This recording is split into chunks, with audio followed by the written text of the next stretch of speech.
Click the link in the description for your free AMSOIL catalog.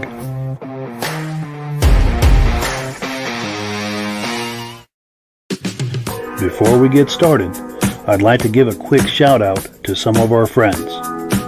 The Eastern Snowmobile Racing Hall of Fame. Search for them on Facebook. Central Minnesota Pond Racing. Search for them on Facebook. The historic Lancaster Motel for the ultimate Eastern trail riding adventure. Crane's Snowmobile Museum at 172 Main Street in Lancaster, New Hampshire. The Vintage Snowmobile Club of America Quarterly Magazine. The Bridge Street Garage Racing Team, the house racing team of the Vintage Snowmobile Podcast. The New Hampshire Snowmobile Museum at Bear Brook State Park in Allenstown, New Hampshire. And lastly, if you decide to advertise with the Vintage Snowmobile Podcast, this could be your advertising message. Good evening and welcome to the podcast. I'm really glad you're here. I have a robust lineup of vintage snowmobile entertainment on tap for you tonight, including a live guest. But before we get into all of that, I want to make sure that everything is working properly. So if you can see my face and hear my voice, I'm going to ask you to make a comment. Let me know where you're viewing this from and whether you are a first-time viewer or a regular viewer. Now, to our first-time viewers, I thank you so much for stopping by tonight. I hope you have a good time with us, and I hope you decide to come back here in 1 week's time. Actually, 2 weeks' time. We're going to be doing a rerun next Thursday because it's Thanksgiving. But we're here every week. In this time slot, we always have something playing to do with vintage snowmobiles. We simulcast to 8 different places across Facebook and YouTube. So wherever you're viewing this, just circle back and we'll have something waiting for you. To our regular viewers who are here week after week and season after season, you are the ones who make this possible, and we thank you so very, very much for that. We've got a couple of comments. Let's take these. And here we go. Someone on Facebook says, we sound good. I appreciate that. And, oh, here we go. David Lowry, regular viewer from Alberta, says we look and sound good tonight. So we very much appreciate that. Let's not keep our guests waiting any longer. Let's bring them on. Here we go. And turn on the microphones. How you doing, gentlemen? Good. How are you? Good, good. I'm doing good, Mike. Good. Glad to hear it. So for those who may not have met Jim Leighton in the past, he's been here every season of the podcast. He's been on the podcast at least 3 or 4 times. He should be a familiar face to the long timers here. And he always has some good show and tell for us. And I'm sure tonight will be no exception. What do we have waiting for us tonight, Jim? Well, we're going to do a little bit of replica stuff tonight. I got a friend that built a few sleds that he let me have, and he was kind of downsizing. I thought they were really cool, and he thought I should have them. So I got a few projects I want to do with them, and so tonight they're fresh out of his barn into mine, and we're gonna move on to getting something going with them this winter, just to have a little fun. Very cool. Very cool. Yeah, I can't wait to see them. Cool deal. Are we ready to switch your camera around, or? Yeah, we can. Here, let me Right. put my glasses on and see where the camera. Yeah. Where's the camera to switch it here?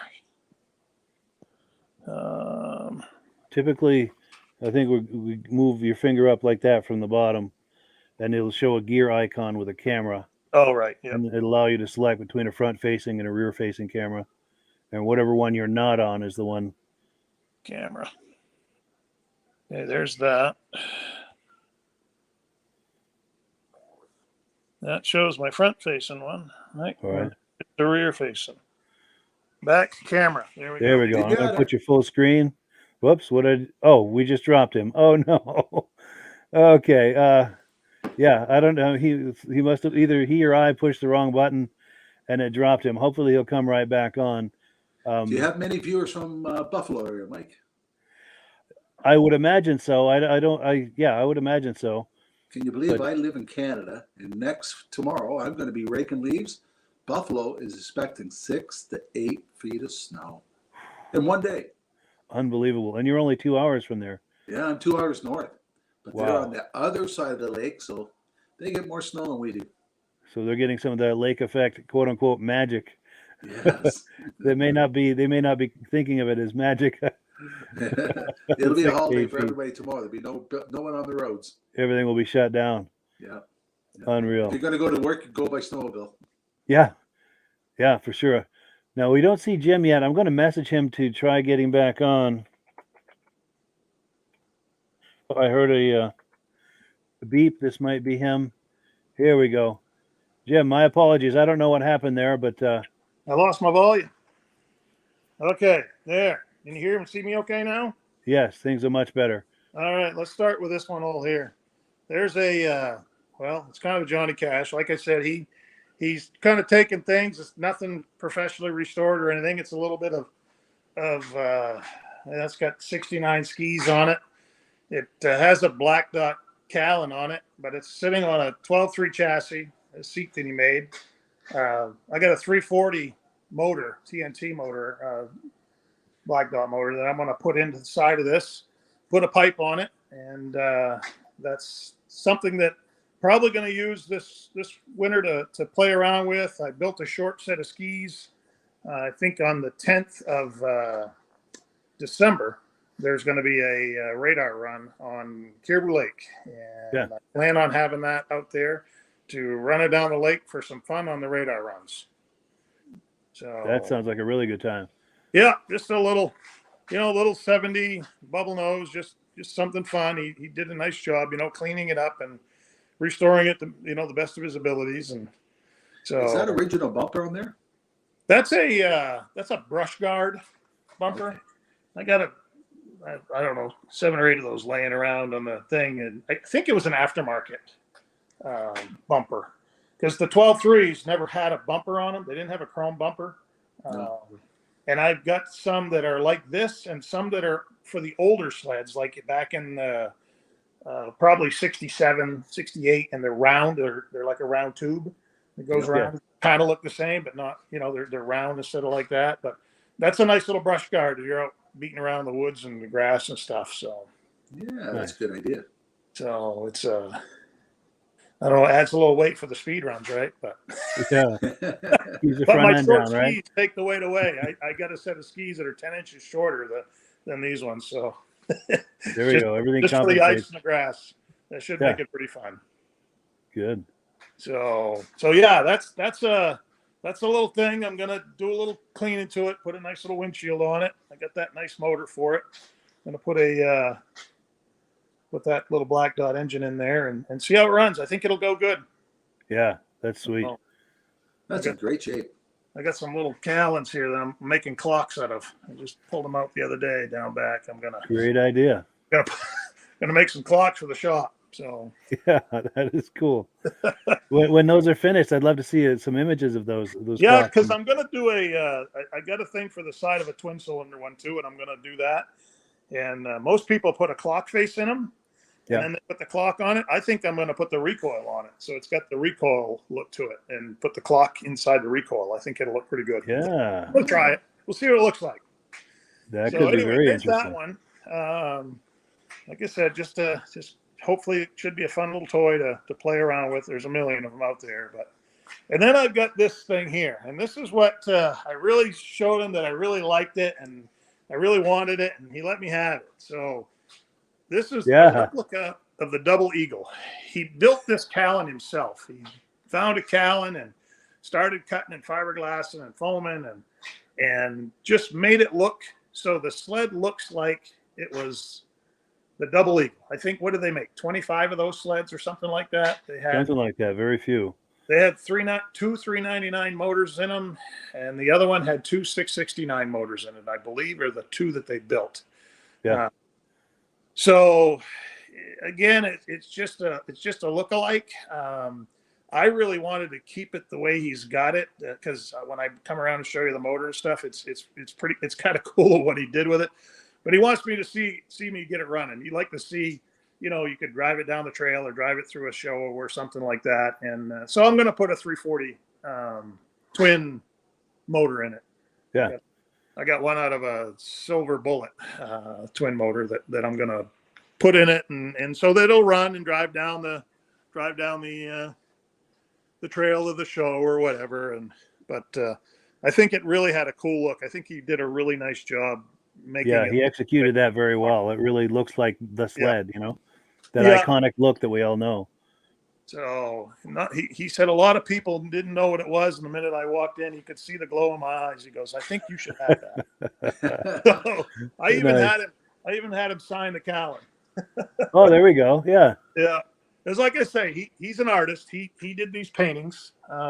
He does paintings like this stuff. Yeah. All the time, and so he really, just handy. But very the creative. motor itself, he had to have a motor for it. He just found parts and pieces. This happens to be a 371 out of a 69. And so he kind of started throwing it together as it was all apart. The carburetor's stuck on with some sheetrock screws. The coils are actually cardboard that he made out of cardboard, made them look like real coils out of cardboard. Wow. He had to tie the clutch and the recoil together. So he put a wooden rod as a crankshaft to kind of tie them together. And then he was trying to find something for a clutch cover, and he went in the house and he got himself a stainless soup bowl and drilled a hole and just put it. It's kind of why I wanted to keep it the way that he built it, because he just did it as a, I think it's just an art piece, Yeah. I didn't really want to, but he really would like to see it running. So I think I'll pull that motor and put it aside somewhere. And so Jim, can you tell me the story about the Eagle? I've never heard of one. So they had. I'm gonna think back, and I may be right, wrong, probably wrong with a lot of this. But so the first one I think that they built was out of a bubble nose chassis like this. Who built them? Two single cylinder 340 motors in it, I think is what they were. 330. Was it a private race team that built them, or was it Bombardier? No, I think it was Bombardier. Oh, okay. The nose on the bubble nose kind of come out and made a big bubble on it, so they could get the second motor in. I don't know. I guess that worked pretty well. So then they went and they put the two motors inside the Eagle, and the front motor run forward like it was supposed to. The rear motor actually run in reverse. Yeah. Oh, wow. And they were 4 tune pipes coming off in the thing and running it, and it was on a wide body, an 18-inch chassis sled, just like this one is. And the reason for the cowling the way that it is was to give room for that second motor way up front. Oh yeah. I have and I wish I would have brought it with me now, but one of these sleds, and I think it was a 399 version of it, ran here in Caribou in 1969. It run in Caribou when they had the little 68 600, the little TNT that had a bubble nose, Yeah. the little 600, and it had the little wide carburetors like the 669 did. Yeah. Had a small one on top and a little one on the bottom, or the big one on the bottom. And so there's a picture that Mark actually took of this Eagle and that 600 sitting side by side at that race. And that 600 that was sitting there is over in Prescal being restored right now. The only thing I guess left is the Callan. And when they get that done, we're going to put these two sleds beside each other and try to get the two guys that were sitting on them back together to sit there so I can get a picture of them. That would be amazing. You know, it's nobody's going to see that it doesn't have twin motors in it. All they're going to see is it looks like an Eagle and a 600, sitting side by side. So yeah, it's going to have the right look. Yeah. I'd like to learn more about the history of it, but I know just enough to get me in trouble on it. But sure. Just because there wasn't a lot of them. Yeah. So now we do have some comments coming in. I'll run them by real quick. We've got Reese Fleury says, very cool, Jim. Reese. Hey, and Reese. Then I think someone you know well, Russ Leighton, says, looks great, brother. Is that your brother? That's my cousin. Yeah. Very cool. And he says he's from Long Lake, Maine. Yes. And we also have Roger Cormier from Winnipeg, Manitoba. Regular viewer, says everything's looking good. Kevin Culhane says everything sounds good from Sudbury, Ontario. And one last one here. Maybe I've done this one. Dave Lowry from Alberta. So I think I've got all the comments. Yes, please continue. Yeah. Well, we'll switch gears here a little bit. So through those ones. I've got my granddaughter's 3 years old. So this winter, this one's coming down. Yeah. What was that first year? They had the 72, right? Was the first year. I believe so. That they made the kitty cat. That's what that one is. It's the 71, I think, when they made them, but they didn't really have them out production. 72, I think, was the first production year. Yeah. So I've had this one for a while. It runs really good. Like I say, my granddaughter's 3, so I'm going to be digging that one down out of the rafters and dusting it off here right off now that we got some snow. And I've looked pretty hard because the 72, I always wanted the mini bike to go with it. So this is a 71 Articat mini bike. Yeah. And I found that in the lower part of Maine. A friend found that for me, and we got it home. And I've been powder coated the fenders, and now I got the tank over there that I got to clean up, and I'm going to powder coat the tank, and I'm working my way through. We'll get the handlebars and stuff. But now because I like to go to these little shows, and when I do, I can take the snowmobile and the mini bike with me. So yeah, they both got that leopard seat on them and stuff. They sit well together side by side. And is the mini bike for you to drive around at the show? What's that? Is the mini bike for you to drive around at the show? I can, yeah, sure. I drive all my mini bikes at least once. Nice. Yeah, there's the tank. I'm just starting to clean it up. There we go. Sandblaster. Get that iconic look. Get it cleaned up so I can get it painted and put back on and work at things through. So, nice. So yeah, that's those are some of the toys, and we got a little motor here for a 65 that had cleaned up and got it all cleaned up and ready to go. So once I get that finalized, I'll go down back and dig the 65 chassis out and bring that up and put that in it and get that ready. So hopefully that'll sit next to the 64, and I got a 66S. The motor's stuck up pretty hard, but we're gonna try to get those out and cleaned up, and so they're all 3 side by side. Nice. But yeah, that's kind of what I got here in the shop at home, and just to kind of play with and make my own. we could go down to storage, but it's awful dark down there. Sure. But there's just a bunch of bubble nose. That's all there is. There's a big line of bubble nose down there that, they're all original sleds, and most of my, way I look at it, they're only original once, and if I can keep them originally, I do. Yeah. They don't look brand new, but that's not really what I look for. Yeah. As long as they look good, and they run good, that's the way I keep them. Yeah, for sure. So we've got a comment that's come in. Roger Cormier says, very cool looking double eagle replica. Awesome show and tell. Thank you for sharing. yeah, you're welcome. Cool deal. A lot of fun to do this. Get to see everybody's collections. Without this, you don't get to see what people have. Yeah. In fact, you're right. That's one of the things I really like about this podcast and excites me about it is the possibility of being able to bring people like yourself on for show and tell so people can see what others are doing in this hobby. I consider it as holding a mirror up to the vintage snowmobile hobby so we can all see what the others are doing. Right. And yeah, I would say that's probably going to be the most satisfying part of it for me is to be able to go in people's garages like we are now and see what people are up to. See what's in the corners. Yeah. Yeah. Yeah, for sure. And you were mentioning the other location where you've got those bubble noses. If you're ever over there with the cell phone, if you're able to take some video, send it to me. We'll share it on the podcast. So we'll bring you on so you can kind of set it up, talk up the clip and everything. Yeah, I can do that.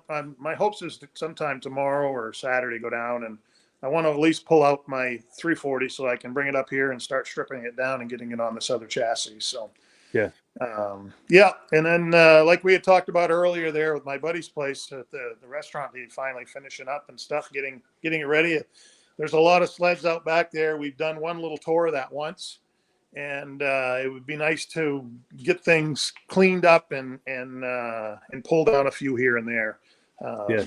I'd like to come back on a little later and maybe bring that Puma on, that 793 Puma. That would be a nice sled to bring on and get started. We've always kind of wanted to hear that started. We've had my dad's 797 on here, and we had it running in the garage here, and we're kind of be really nice to hear that Puma run. Yeah. Oh, and then Kevin Culhan says he loves your clock idea. Yeah, I see him on the internet here and there, but I like I'm trying one myself finally. Yeah. Nice. Yeah, like I said, I want to try it with a recoil, not just a clock face. I want to see what the looks of it is. That would be a cool look, I would think. Yeah. Yeah. Yeah, I would love to see that once it's finished. Yeah, I ordered the clock parts on Amazon. I'm just waiting for them to come in. Nice. And then we've got David from Alaska Railroad saying good evening to all of us, and we appreciate that. And yeah, for anyone who happens to be viewing this, if you have comments or questions, please feel free to comment and make comments for us in the comment section. We would love to hear from you. Questions, comments, reactions, anything that comes to mind. But Mike, that's the first time I've ever heard of an eagle. Sure, it's a really neat looking front end on it. It is, and I've only seen them in pictures. I don't know a lot about them. I've just seen them in pictures a few times, but. Yeah, were they built for cross-country racing, or were they built for the drags because of the amount of horsepower? I got to say they were probably built for a drag race because I think the race that they was at up here was at the airport. But again, that was really before my knowledge time. But they were here. They had one here, but I really think that they were a drag sled type thing. Yeah. I can't imagine that they would corner around the oval track very well with those two motors in them. And yeah, a lot of weight on the front end. They'd be the fastest ones on the straightaway. Yeah. True, yeah. Get the jump there. And I don't know what the top speed ever was on those. I guess I never read anywhere what they actually made for top speed. Yeah, good question. Yeah, and I don't know enough about them either. I've just seen them in magazines a couple of times. But we do have David from Alaska Railroad said he's been getting a bit of snow the last few days. We've got Russ Leighton says we need to finish up the ski rules. Yeah, he keeps saying that, but he never work on them. Sure. And then Mike McAlargy says it's snowing in Michigan. And it's snowing here. There we go. Look at that. Yeah. Oh. We got snow to ride here. Yeah, for sure. Yeah. So don't have to worry about that. Nice. Yeah, maybe one night have you come on, do some yard riding and do some drive-bys or something. Yeah. Or like you say, I could get some video during the day where it might be easier Yeah. and do that. So yeah, I don't know. I think Is that a I've got Charger? motors over that. My father raced a lot of sleds, a lot of stuff. And I've still got the whole 669 that he has, but I got the motor sitting here close to me. Out of the old 69 TNT 669, had the dual carbs on it. Yeah. Up and down. So I got the sled sitting in storage. Obviously, I mean, he raced it. It's beat up, but it's all here. And so I got that. I got the trophy and the newspaper article, and actually a silhouette picture of him in 69 when he raced, and they had a jumping contest afterwards, and he jumped over 45 feet to win the jumping contest with his sled. Oh, yeah. In 1969 on a bogey wheel machine. Wow. And Leaf Springs front end. Yeah. Yeah. So there's the 340 that I'll be putting in the Eagle. There we go. Yeah. That's a silver bullet motor. I'll put that in, and then there's a little 299 motor. My father and his racing. Oh, look at that. Yeah. Wild Child. Yeah. Very cool. Oh. Now, we do have some information coming in. Someone on Facebook, I believe he's talking about the Double Eagle. He's saying it was the world's fastest snowmobile in 1969. It hit 94 miles per hour, and as he remembers, and it was at West Yellowstone in March. Now, there's also some more detail. Ivan Mayu, Sudbury, Ontario, this must be who's making the comment, says it's a nice Double Eagle replica. He said he actually sat on Gaston Furland's, he was a factory Ski-Doo driver, actually sat on his 797 triple Double Eagle. And for those who are interested in Gaston Furland, in a couple of weeks, 2 or 3 weeks, we've got someone coming on who just bought some snowmobile clothing, some racing outfits from him, and had some images and so forth. So if you're interested in Gaston Furland, we're going to have some information about him here in a couple of weeks. Also, another comment. Oh yes, David from Alaska Railroad says he got here late, wanting to know where this is where we're going live from, and I'll let you tell him, Jim. So we're in northern Maine, in Limestone.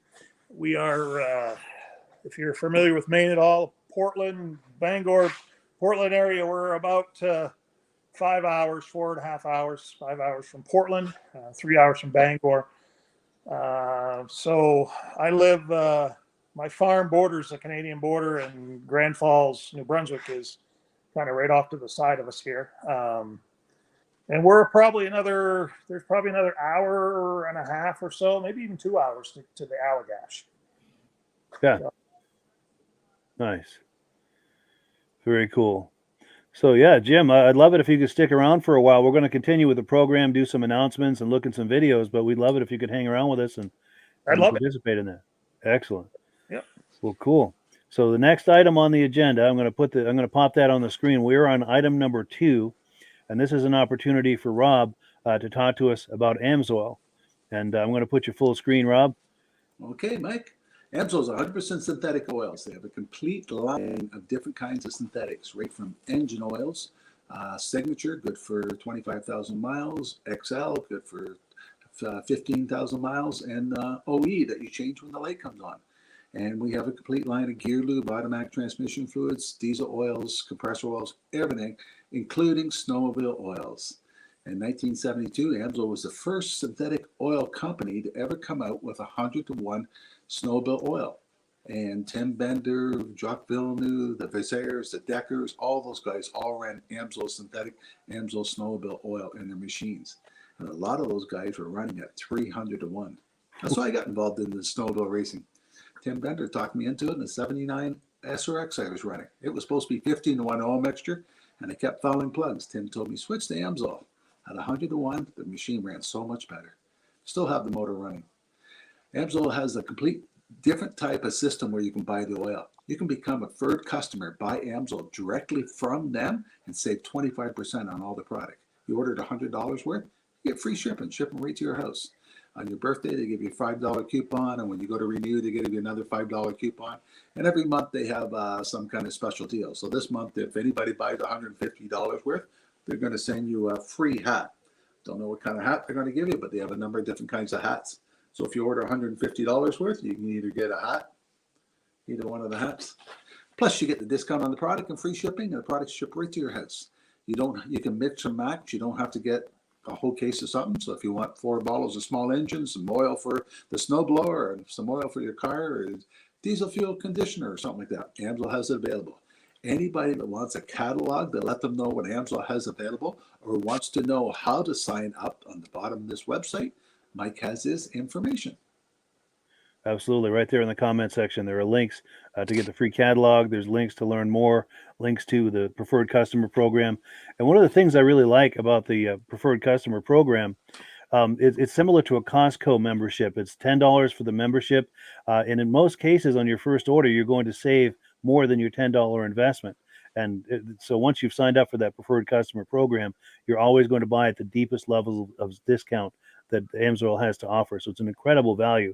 And I'll pop this on the screen one more time.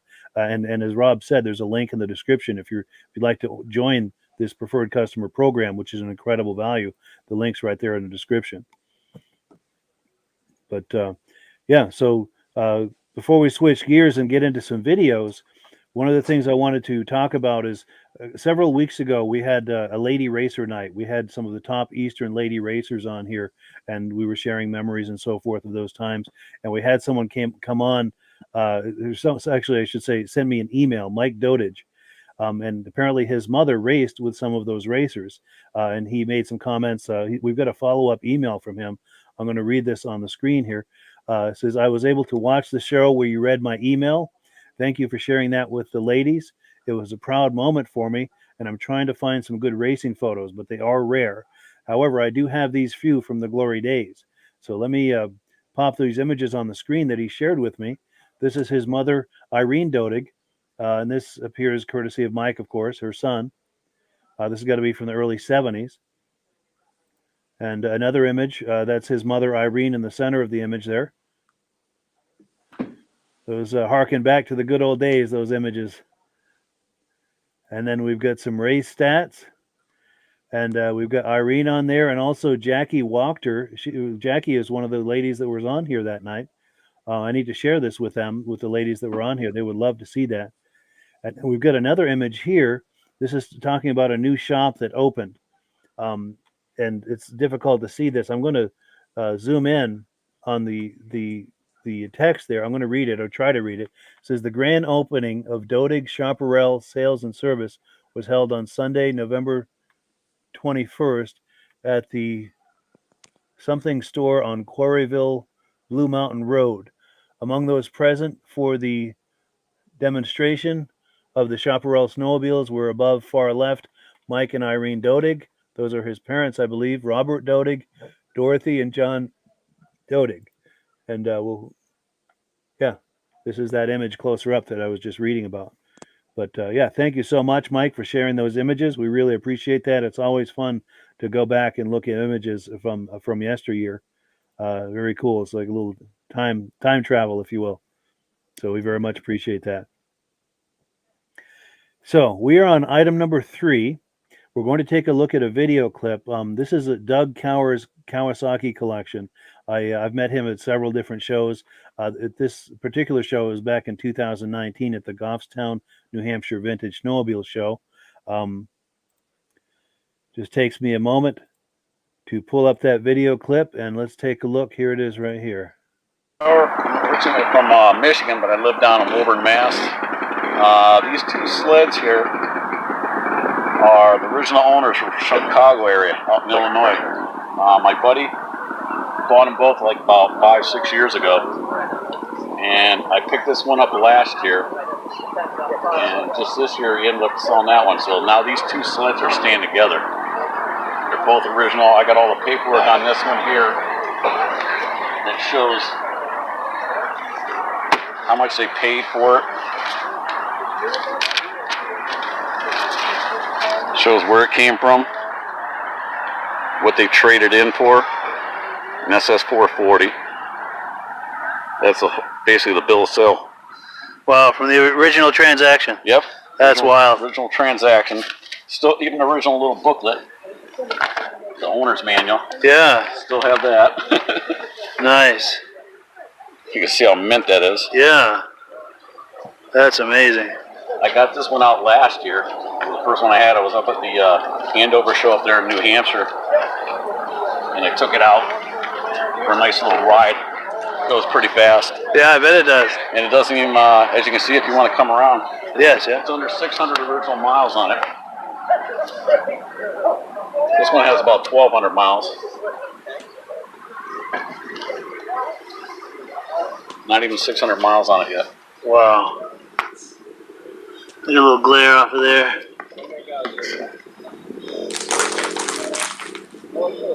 Nice. The Interceptor, about 1,200 miles. Limited production. They only made 600 of these, so it's pretty rare. Yeah. Last year, the production too, they only went from 78 to 82. And that was the last sled they made. So this is the last production run right here? Yep. Last production run, as you can see. They only made 600 of them. Like I said, I picked this up, and these are, like I said, from the original owner. Buddy of mine, second, so now I'm the third owner. Wow. So hopefully hopefully I have them for a while. If they ever sell them, I said they got to go together. Yeah. So they got to stay together. Totally, yeah. And this Puppies from the same litter, right? Yeah. I've had people ask, these are for sale. I go, yeah, maybe in a few years or so. Yeah. When I'm dead. Yeah. But yeah, these are investment grade snowmobiles right here. oh yeah, like I said, everything's original to them. They haven't been restored. And I think they're one of the best sleds ever made. Oh, I agree. I'm biased, but I just love them. Yeah, definitely one of the sexiest sleds ever. Oh, they definitely The are. lines on these things were amazing. Yep. They were just awesome. As you can see the difference in the years, the ski stands got wider from there to here. Oh, yes, yeah. Look at that. See that little bulge right there? Yes, yeah. But it's surprising. That has this ski spring and that spring. Look at the difference in them. That's more like this. That one really arches up. Oh, yes, yeah.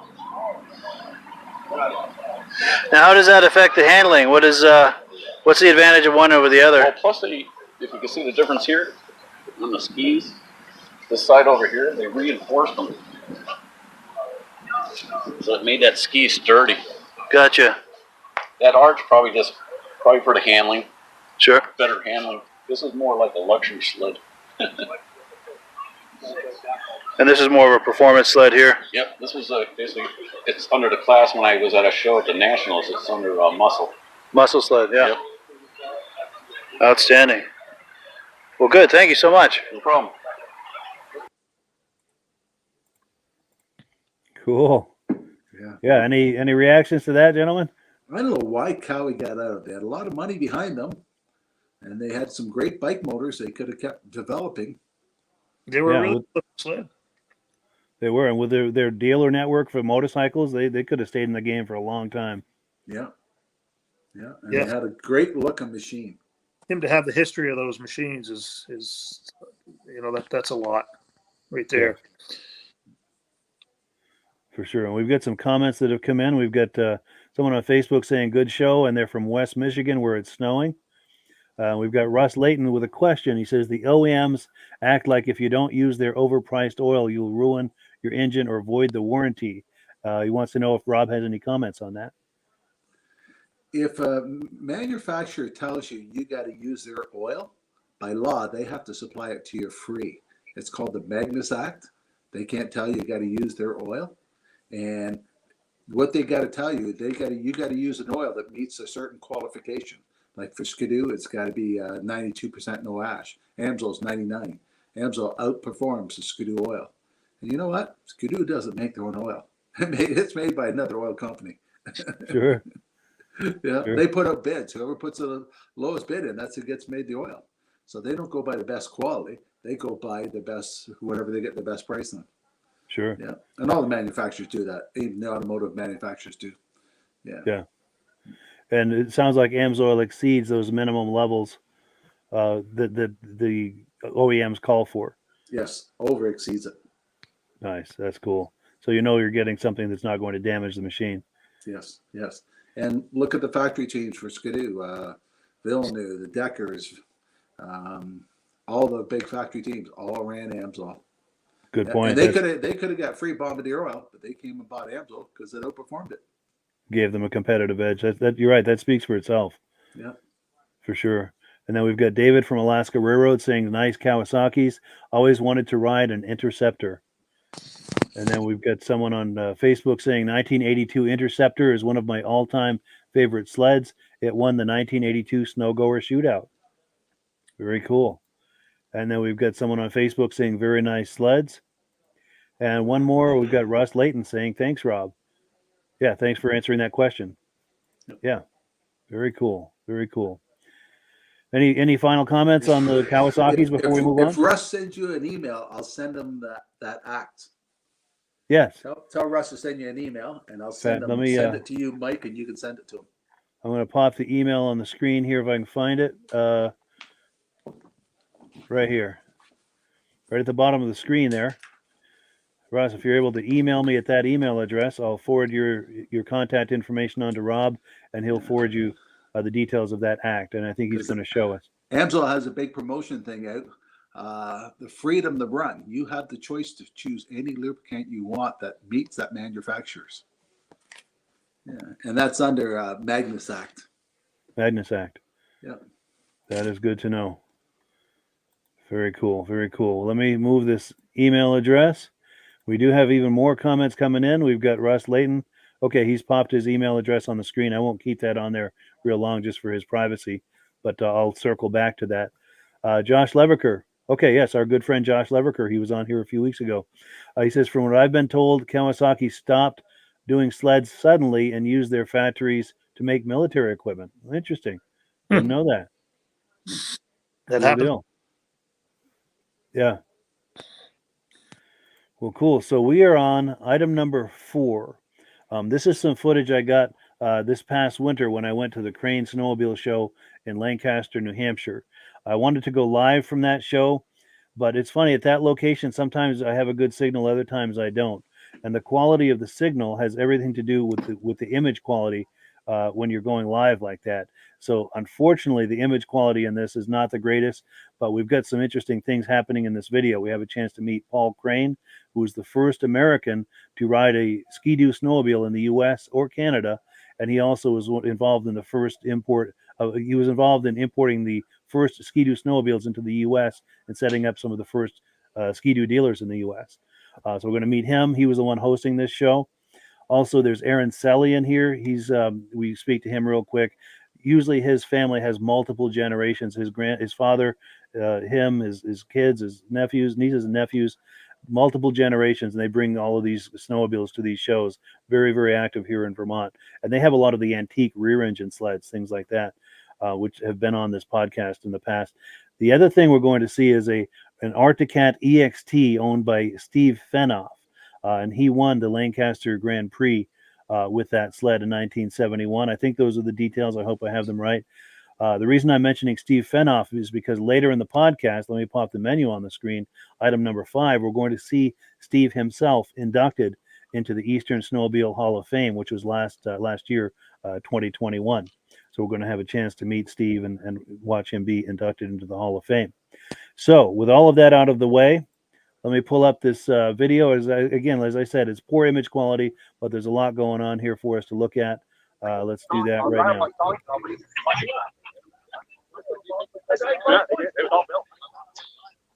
Here's Paul Crane. Do you mind being on camera, Paul? Sure, this is Paul Crane of Paul Crane's Snowmobile Museum. He's the host of the event. Do you have anything to comment about what we're looking at today? I was worried about people coming, but we got quite a few. Some guys from New York couldn't make it because they had more snow yesterday. But, it's turning out pretty good. Yeah. For the weather, considering it's, 12 degrees? Yeah. It's not too bad considering it doesn't feel like 12, thankfully. I'll give you a good picture of things. Seems like we've got more cats than anything. Yeah, that's a nice problem to have as far as I'm concerned. You're a cat man. I am a cat man, yeah. Now, what's your brand, Paul? Would it be Ski-Doo or do you like them all? I'm more partial, but I sold Polaris and I sold Scarul and I sold Johnson. Sure. And Snow brand. Nice. Paris, so, but, you know, 58, I live on the prototype. Not too many people can say that without a front drive. That's true. That's right. In fact, for all of you watching, Paul was the first American to ride a Ski-Doo snowmobile in the U.S. or Canada. And he was one of the people to help import them into the U.S. here in Lancaster back in the late 50s, early 60s. And he set up dealers all across New England. And, yeah. Pretty good picture anyway. Yeah, for sure. Good turnout. Yeah, 2 rows here. And, yeah, looking good. Yes. Yeah, he's got a nice collection. This But this is yours, right? This Husky? Husky, I took it out. Why I took it out is 28. They could bring it to New York. They want it in a film. Oh, really? Film they're making. Yeah. Movie. Nice. So I got somebody bringing it down to 28. Do it. Good. Something about Amazon. Really? I Yeah. have no idea. Crazy. I'm going to go take a look at it. Good to see you, Paul. Thank you. All right. So you just caught Paul Crane talking up that Husky. He said they want this for a movie. And someone's going to be picking this up and bring it to, did he say New York? I think it was. And this is going to be in a movie. Something about the Amazon, he said. How cool is that? Little teeny Mike.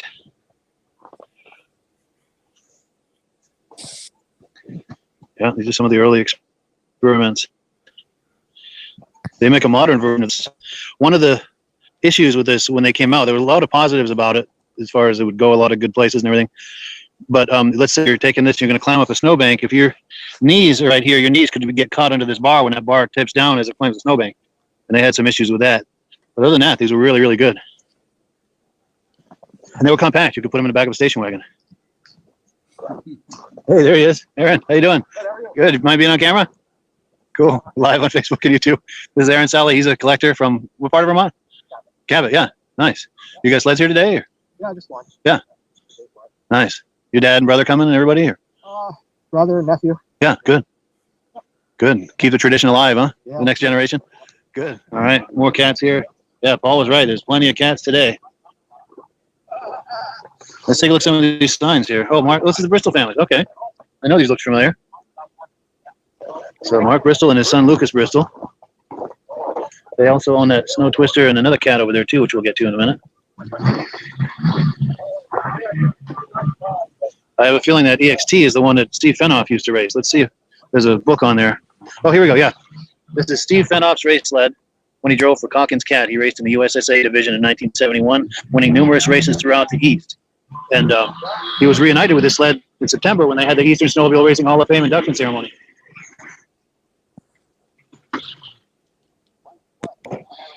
Yeah, so Steve Fenoff used to race this sled. He's from about a half an hour from here in St. Johnsbury. And I don't know, it ended up in a barn or something, and Lucas Bristol bought it. And he was reunited with the sled this past fall when he was inducted into the Eastern Snowmobile Racing Hall of Fame, right here at the museum. So a lot of history and stories around this sled. These are some of Bud Gordon's snow jets and Kawasaki's.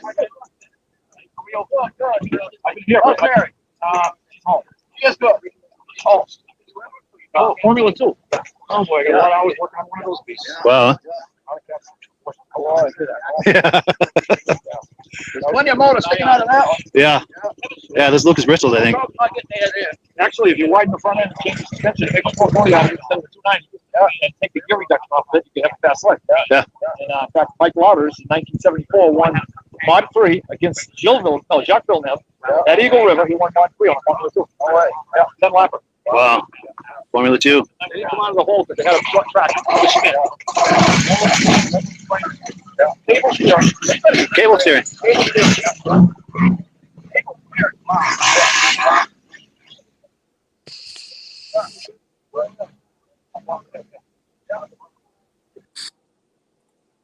Cool. So yeah, thoughts, gentlemen? Or? I never heard of a snowmobile with cable steering before. Yeah.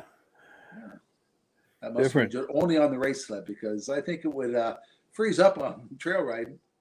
Yeah, it's true. With mass production and people having that in their yards, yeah, that most likely freeze up. Sure. Go ahead, Jim. Sleds. I think there was a Husky dealer in Fort Kent here way back when. They sold a lot of those. Yeah. And those last two gentlemen we saw at the end, the one with the stripe on his sleeve, that's Midge Rosebrook. He's the founder of the Eastern Snowmobile Racing Hall of Fame, and we're going to see him in the next clip, as well as Paul Crane. And then the other gentleman with kind of the colors on his jacket, He won the 1975 Lancaster Grand Prix. I think it was on a Cat. It might have been like an El Tigre 250 or something. But and he's one of the members of the board of the Eastern Snowmobile Racing Hall of Fame. But Down there sometime. yeah, for sure. It's usually the first Saturday in February they do that show, and of course you're getting kind of the double. What am I trying to say?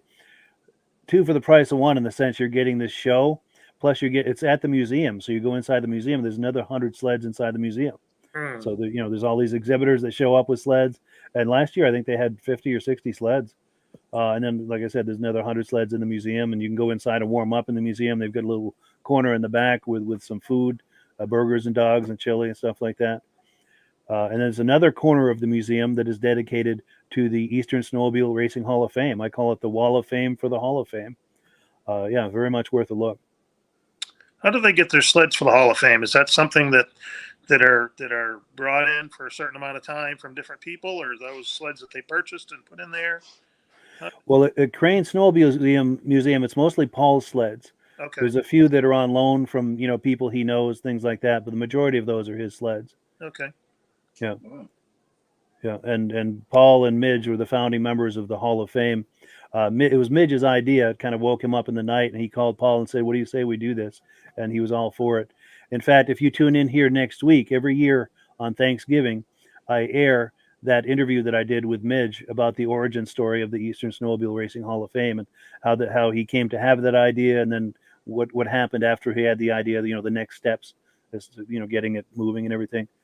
So if you tune in here this time next week, you'll hear that origin story where I interview Midge. I was always looking for a place like that might be able to take my father's sled to for like a year or so, let him, put it on loan for a bit to other people to see, you know what I mean?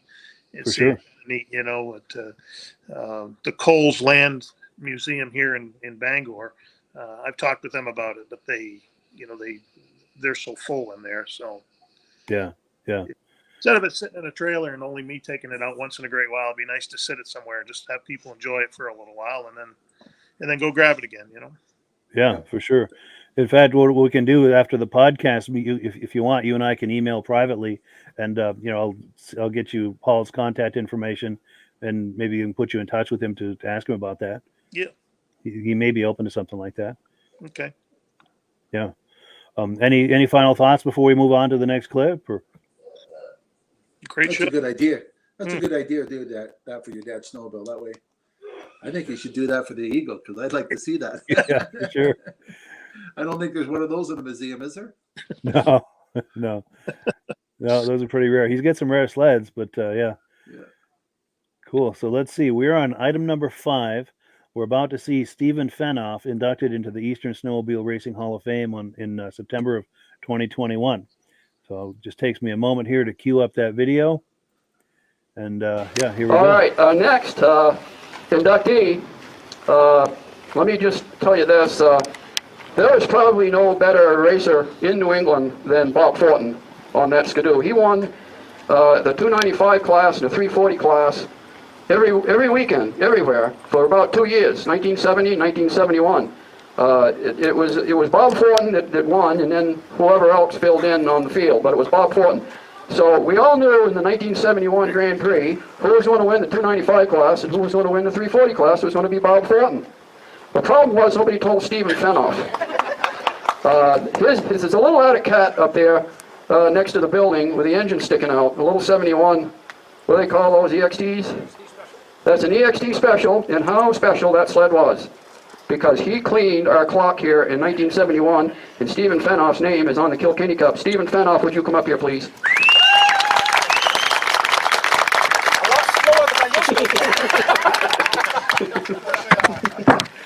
All right, Steve. Stephen Fenoff, inducted into the Eastern Snowmobile Racing Hall of Fame 2021. Steve began his racing career in 1969 on a motor ski for Benoits of St. Johnsbury. After watching him at a race, Paul Calkins of Calkins Cat offered Steve a sponsorship racing for his company.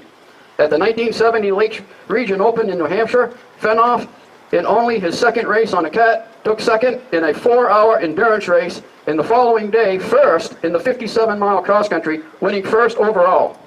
When Steve finished fifth in Class 2 at the Balsams against larger dealers and distributors on a non-competitive machine, Arctic Cat distributor Rod Hughes stated, "This boy has got to have some engine." Putting Steve Fenoff on a competitive racer was the best thing that ever happened to Calkins Cat. In 1970, Steve won the Devil's Bowl in Fairhaven, Vermont, winning in both Class 1 and Class 2. He raced to a first-place win with his Mod 2 Cat at the prestigious Schaefer's Open Modified race in 1970, winning the Schaefer's Cup. Steve qualified for the first USSA World Series race in Rhinelander, Wisconsin. Driving the race of his life at the 1971 Lancaster Grand Prix, Steve won overall in Mod 2, having his name engraved on the famous Kilkenny Cup. Steve finished first in both Mod 1 and Mod 2, winning overall points to take home the Governor's Cup at the Massachusetts State Championship. Steve also grabbed a first place and a second place at the Paul Bunyan Open 2 years running. Steve Fenoff has won a countless number of other races, both sanctioned and non-sanctioned events during his career, making him one of State of Vermont's all-time top snowmobile racers from the golden era. Mr. Steve Fenoff. Ah, boy, look how young that guy was. First of all, I got to thank everybody. This organization is so great. I'm not as good as some in pulling out everybody's name, but without them, we wouldn't be here, and we got to thank them very, very much. And isn't that right? Matter of fact, let's give them a good hand, all right? They just do the Hawaiians that Carolyn mentioned a lot of times either, and they just help so much. And I've been coming to this, and it's fun.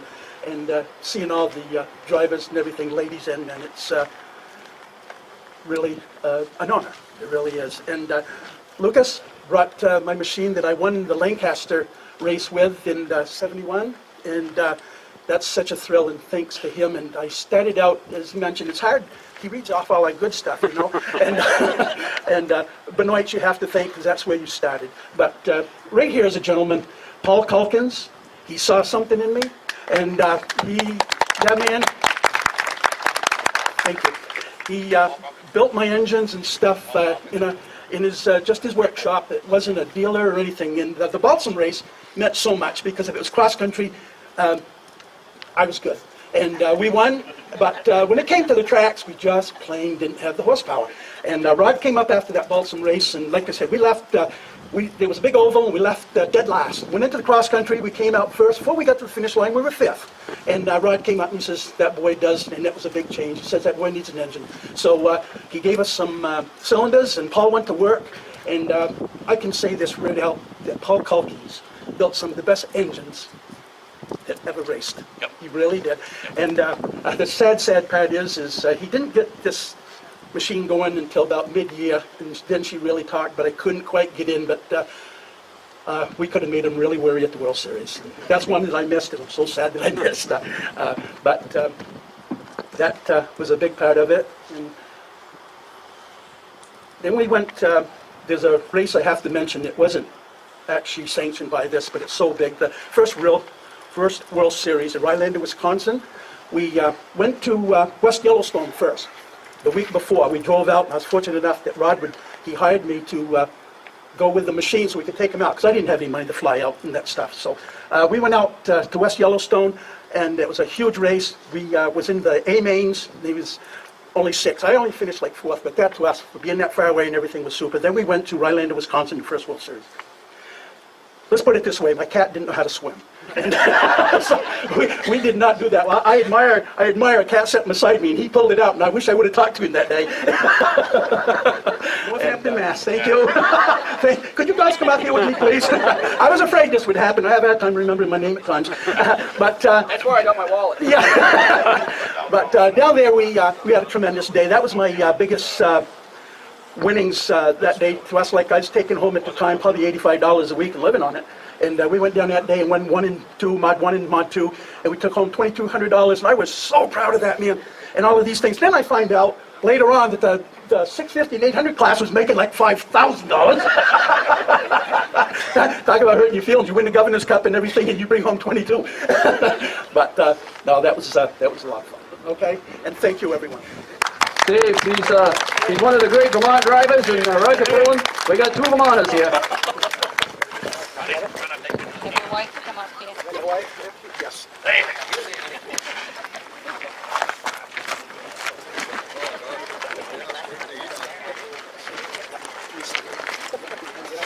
Mitch, yeah?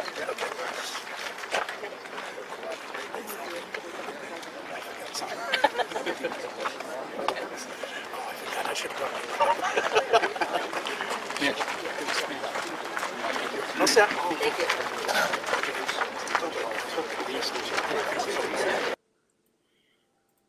Yeah, so there you have it. Steve Fenoff inducted into the Eastern Snowmobile Racing Hall of Fame. That's a great honor. For sure, yeah. It's good to get And those on because those stories are going away. We need to hear them before they do. I agree. Yeah, there's a sense of urgency to try to preserve all of that. Absolutely. And our mutual friend, Jim, Tom Peters, was inducted, I think, the year before that, Yep. 2000. Yep. Yeah, and in fact, he was able to show up. I know he had some health issues that prevented him from going last year, but he was able to go this past fall. I was able to spend a little bit of time with him. Yeah, he's getting around a little better now. So, yep. Yeah, that's good to hear. Good to hear. Yeah. Yeah. Well, cool. Any final thoughts, gentlemen, before we wind it down? Or? Great show, Mike, and I'd like to see that eagle. Let us Yeah. know when you take it out for a ride. Yeah, we'd love to see some riding on that, some drive-bys. Yeah, I'll get a motor in it. We'll get it running and see what happens with it. I like to see the people's faces when you drive by them. Yeah. There's going to be a lot of them that have no idea what it is. No. Yeah. Yeah. But it's so distinctive that it's, no matter, even if you know what it is or don't know what it is, it's pretty distinctive. You're going to be like, what was that? Yeah. But Yeah. Well, there's a show every year in Fort Kent that's the Can-Am sled dog races that they start off up there, and we have a vintage snowmobile show there. And at the end of it, because they put all the snow down on Main Street, and after all the dogs have gone, we line the snowmobiles up and we parade down through Main Street. So all the people that are there, we just do a parade down through, and I try to take something different every year. Last year, I took an old tri-cart that transfers over with a ski to a snowmobile. I took that up, and that maybe I'll have it. Maybe I'll have the Eagle ready to drive that down through this year. that would be something to see. Oh, they like that. You got to have something different every time. Oh, for sure. Cool. So we've got a few comments that have come in. We've got Stacy and Art Fosler from Platkill, New York, regular viewer. Thank you both for coming on. We really appreciate it. Also, Josh Leverker says he was able to meet Lucas Bristol at the Nationals this past year and saw his catch, which are very nice. Very cool. Yeah. Lucas and his father Mark are wonderful people, good friends of mine. They're not too far from here in Vermont. Old Ski-Doo 2 wants to know if I will be at the Great Eastern Whiteout in February. As of now, I don't have plans to, but you never know. I could surprise you. Reese Fleury says, wants to know the same question. With all these people wondering, maybe I should think about that. And that's the thing. I hadn't thought about it, but maybe I need to. Someone on Facebook says, another great show. Thank you very much. And David from Alaska Railroad says, nice show. Thank you, gentlemen. And thank you for coming on and being a regular viewer, David. Well, cool. With that, we just get into the right spot here. Yeah, thank you everyone for coming on. We really appreciate it. Thank you to Rob and to Jim and to all of our American friends here. Have a wonderful Thanksgiving next week. As I mentioned earlier, we're going to be playing the origin story. Instead of doing the live podcast next week, we're going to be playing the origin story of the Eastern Snowmobile Racing Hall of Fame. There's an interview that I did a couple of years ago with Midge Rosebrook, the founder of the Hall of Fame, and he's we're going to take a deep dive into the whole origin story of how that started. They just had their 6th annual induction ceremony, so it's alive and well. It's a thing. It's taking on a life of its own with a lot of momentum, and it's, as Jim said, it's a wonderful way to preserve all those memories and stories of those glory days of yesteryear. It's a wonderful organization. So if you want to find out how that all got started, tune in here next Thursday night, 9 p.m., and you'll get that story. So yeah, with that, thank you, gentlemen, and we give the last word, as always, to AMSOIL. Great show, Mike, and have a great Thanksgiving. See you, Jim. Thanks, guys. See you later. Thanks, Mike. Keep up the good work here. Well, thank you so much. Have a good one.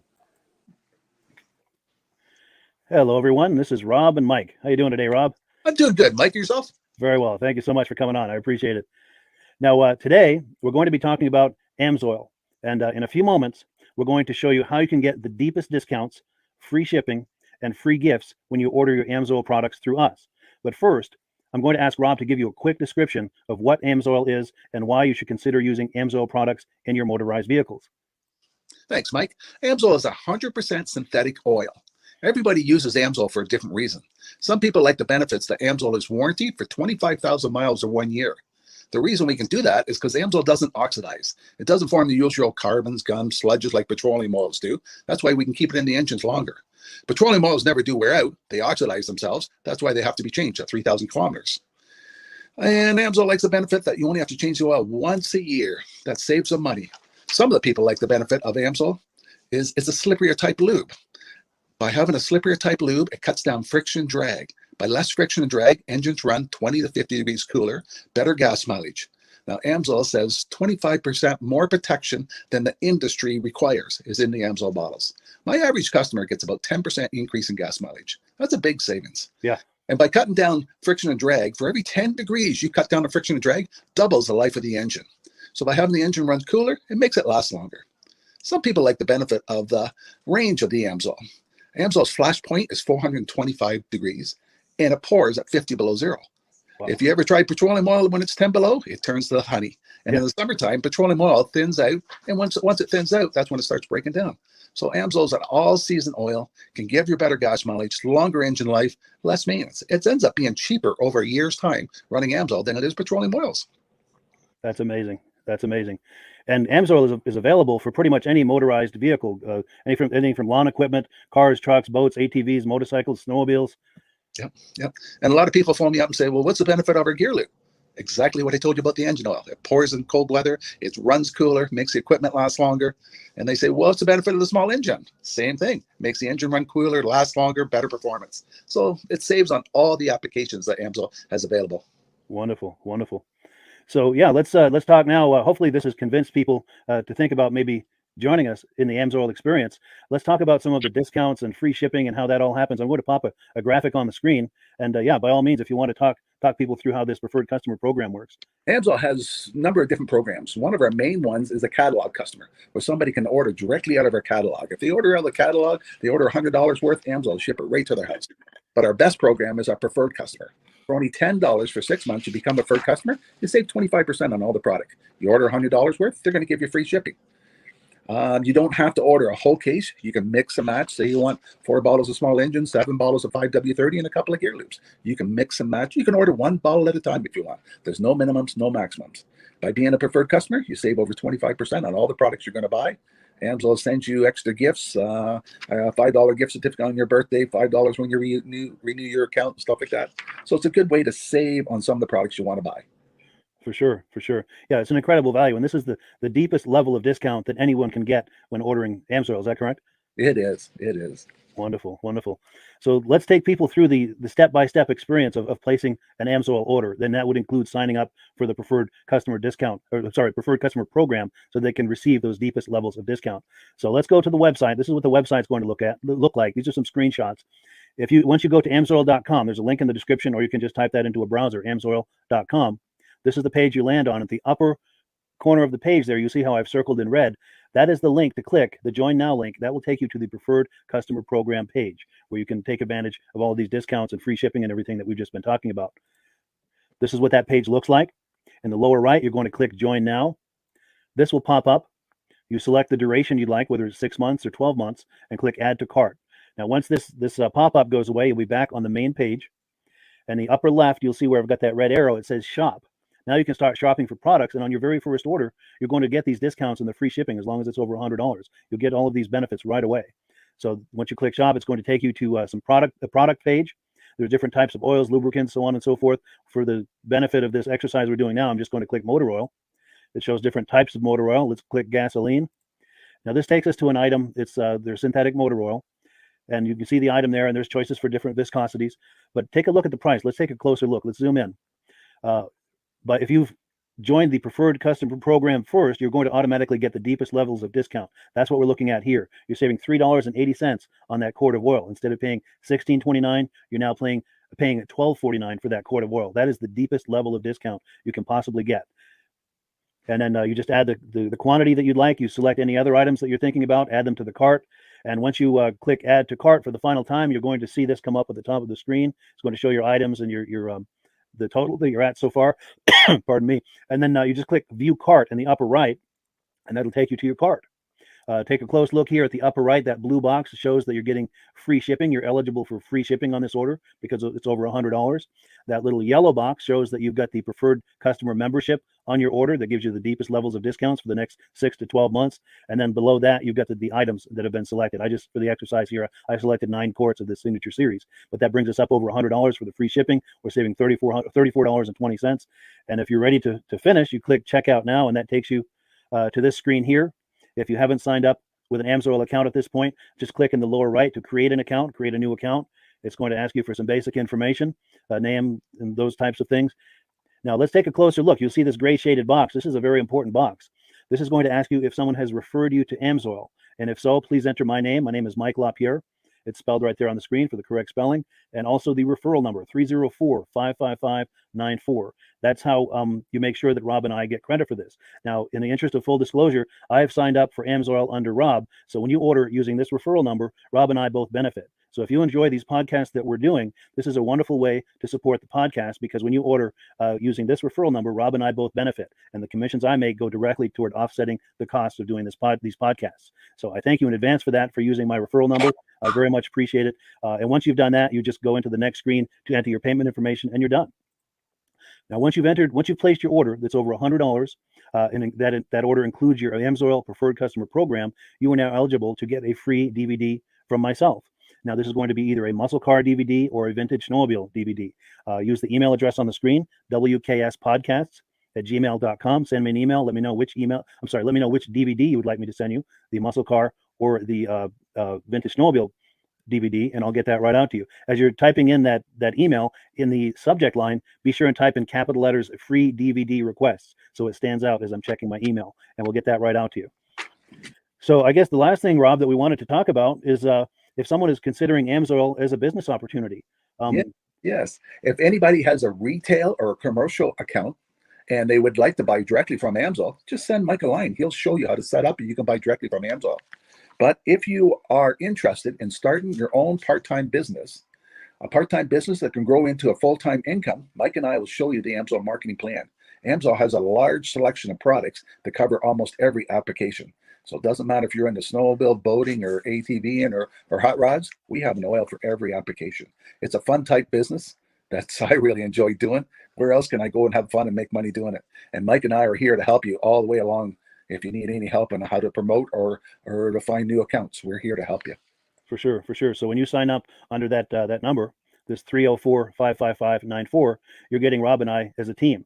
Now, Rob has been doing AMSOIL for 40 years. Can you believe that? 40 years. So he knows every aspect of this business, and he knows all of the ins and outs of the products. So he'll be able to help you with any kind of product questions or any kind of questions to show you the different business models that you can do with AMSOIL. And then the other thing that you get when you sign up under me is I've got a strong background in social media. So if you need some coaching on how to generate AMSOIL leads using Facebook and YouTube, I'm happy to coach you with that when you sign up under Rob and I. You get both of us as a team to help you, to coach you, to support you, whatever you need to get you off and running with this business and having fun with it. Like Rob said, it's an enormous amount of fun. If you're like Rob and I and you enjoy going to any kind of boat shows, car shows, motorcycle shows, snowmobile shows, anything with a motor, you like going to those shows, those events, those races, this is a great way to turn that into a income opportunity for you. Yes. And just by wearing my AMSOIL hat at one of these events, people come up and ask me about AMSOIL. People don't know where to buy it, and I'm there to help them, show them where they can buy the product. Perfect. Well, cool. Well, this is great. Any final thoughts, Rob, before we wrap it up? AMSOIL's a fun business. AMSOIL's been around since 1968. It was the first synthetic oil to be AI approved. Wow. Yeah. That's amazing. And that's very early in the game too, isn't it? Yes. For sure. Well, good. Well, thank you so much, everyone, for viewing. Hopefully, we've gotten you excited as we are about the AMSOIL products. We'd love it if you could join us either as someone who uses the AMSOIL products or to join the AMSOIL team as a business opportunity. And we thank you so much for viewing. Have a great day. You have a good day.